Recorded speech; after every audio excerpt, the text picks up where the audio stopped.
Israel ने Iran का जवाब देने का फैसला कर लिया है। इजराइल ने फैसला कर लिया है कि वो ईरानी हमले की सूरत में ही जवाब देगा। इसराइल कशीदगी के बाद पाकिस्तान में भी मगरिबी सिमत से आने वाली तमाम परवाजों की कड़ी निगरानी शुरू कर दी गई है। जराये के मुताबिक एयर ट्रैफिक कंट्रोल को हिदायत जारी की गई है कि अफगानिस्तान ईरान की तरफ से पाकिस्तान की फिजाई हुदूद में आने वाली हर परवाज पर नजर रखें। जबकि इस्राएली मीडिया ने इंकशाफ किया है कि ईरान के मिसाइल और ड्रोन मार गिराने पर इसराइल का 1 अरब 35 करोड़ डॉलर का खर्च आया। पाकिस्तानी रुपए में ये रकम 378 अरब रुपए बनती है। ईरानियंस कहते हैं कि हमने यूएन चार्टर को सामने रखते हुए, यानी कि इंटरनेशनल लॉ में ये हमारा हक है, राइट ऑफ सेल्फ डिफेंस, उसको देखते हुए हमने ये हमला किया है।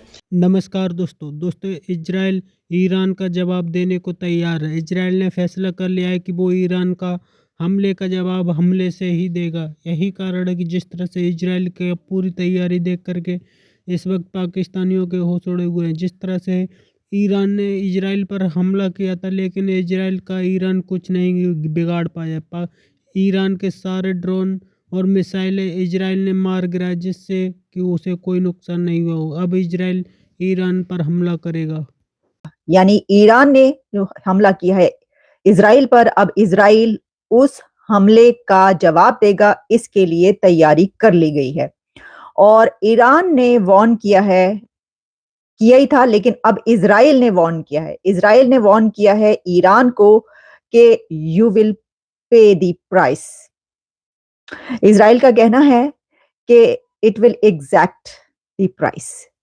और इसके लिए ये कैसे सामने आया कि अब ईरान के उस हमले के बाद इजराइल रिटेलिएट करेगा, कि इस वक्त स्काई न्यूज से लेकर और द इंडिपेंडेंट तक ये खबर चल रही है कि इजराइल की वॉर कैबिनेट की मीटिंग हुई है और उस वॉर कैबिनेट में ये फैसला किया गया है कि ईरान को इसकी प्राइस पे करना पड़ेगी।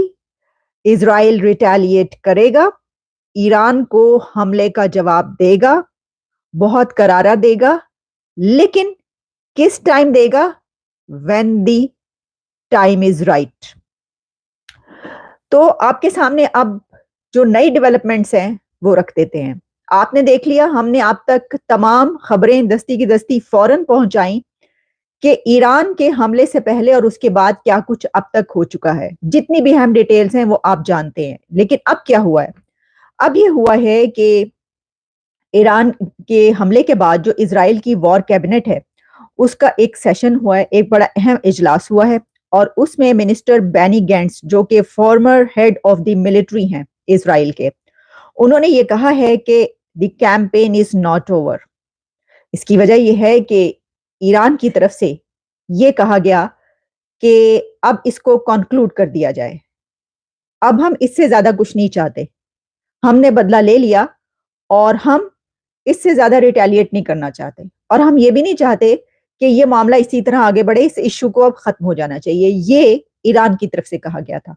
यानी ईरान अब ये चाहता है कि जो उसने कर दिया, जैसा कि उसने कहा कि उसने रिवेंज लिया, जो कि उसकी कॉन्सुलेट पर हमला हुआ था दमास्कस में, तो अब उसने क्योंकि ये कर दिया है तो अब इसका ये जो है ये बात खत्म हो गई। लेकिन बात यहाँ पर खत्म नहीं हुई, क्योंकि इजराइल की इस जो वॉर कैबिनेट की मीटिंग हुई है और इजरायली प्राइम मिनिस्टर नेतन्याहू ने भी इस मीटिंग को अटेंड किया है, उसमें यह फैसला किया गया है कि the campaign is not over. और उन्होंने ये भी कहा है कि Iran would build a regional coalition to counter the threat from Iran. यानी इजराइल जो है, Israel would build a regional coalition to counter the threat from Iran. तो इससे ये पता चल रहा है कि जो हमला वो करेंगे उसमें क्या कुछ हो सकता है, क्योंकि जो वो एक ऐसा इत्तेहाद बनाने की बात कर रहे हैं कि जिसमें उन्होंने कहा है कि रीजनल कोलिशन, तो वो तो हमें पहले ही नजर आया। ईरान ने हमला किया है तो तब भी हमें पता ही चला है कि जो इंटरसेप्ट किया गया है ईरान के ड्रोन्स को, उसमें कितने कंट्रीज शामिल हैं। मैंने आपको उसी वक्त की खबर दी थी कि यूके के वॉर प्लेन्स फौरी तौर पर उड़े थे, जॉर्डन ने फौरी तौर पर उनको रोका था, इंटरसेप्ट किया, कितने ही कंट्रीज। तो जो रीजनल कोलिशन है वो तो इजराइल के पास पहले से मौजूद है, सिर्फ रीजनल कोलिशन नहीं बल्कि जितने भी उसके इत्तेहादी कंट्रीज हैं। तो उसका ये कहना है when the time is right, क्योंकि उनका ये कहना है कि Iran is a global problem. और फिर ये भी कहा उनके मिनिस्टर ने कि ये हम कब करेंगे, when the time is right. इस पे मैं आपको और भी बताऊं, और वो बात ये है कि जब ये वॉर कैबिनेट जो है, क्योंकि इसमें 5 लोग हैं, मिस्टर नेतन्याहू की ये जो इस वक्त कैबिनेट है, जंगी काबीना, जंगी हंगामी काबीना, इसके अंदर 5 लोग कहे जा रहे हैं, लेकिन इसमें स्प्लिट पाया जाता है कि ये जो सेशन हुआ है इसके अंदर भी सब लोग एक चीज पर जो है वो उनका इत्तेहाद नहीं था, यूनिटी नहीं थी। अब ये जो बात की गई when the time is right, तो मेरा ये ख्याल है कि ये जो टाइम है इसके ऊपर उनका इत्तेहाद नहीं था। कोई ये कह रहा होगा फौरी तौर पर जवाब दिया जाए, जबकि कुछ और जो है वो ये कह रहे होंगे। तो इसलिए जो टाइम इस वक्त आ रहा है कि इजराइल कितनी देर में हमला करेगा, तो Israel within 24 to 48 hours के अंदर ईरान पर हमला कर सकता है, क्योंकि यही बात कही गई है कि 24 टू 48 आवर्स में इजराइल की तरफ से जवाब दिया जाएगा ईरान के हमले का। अच्छा, अब इसमें जो प्रेसिडेंट बाइडेन है, उन्होंने ये पैगाम दिया इजराइल को और ये बात की है कि आप हमला ना करें, आप रिटेलिएट ना करें। अमेरिका ये चाहता है कि इजराइल रिटेलिएट ना करे, जो होना तो हो गया। और अब अगर इजराइल रिटेलिएट करेगा तो आप जानते हैं कि ये 300 ड्रोन से ज्यादा की बात होगी। अच्छा, इसमें सबसे इम्पोर्टेंट चीज़ ये है कि ईरानियंस नहीं चाहते थे कि ज़्यादा कैजुअल्टीज़ हों या कुछ ऐसे हालात पैदा हों कि इज़राइल मजबूर हो कि वो रिटेलिएट करे। अगर आप अमेरिकी लीडरशिप की स्टेटमेंट्स चेक करें जो कि अभी तक आई हैं, तो स्टेट डिपार्टमेंट से सेक्रेटरी ऑफ स्टेट भी यही कहते हैं कि हम इज़राइल के साथ हैं जब तक डिफेंसिव रहना होगा। हम ऑफेंसिव लॉन्च में इजराइल के साथ नहीं है, हम ईरान पे हमला नहीं करेंगे।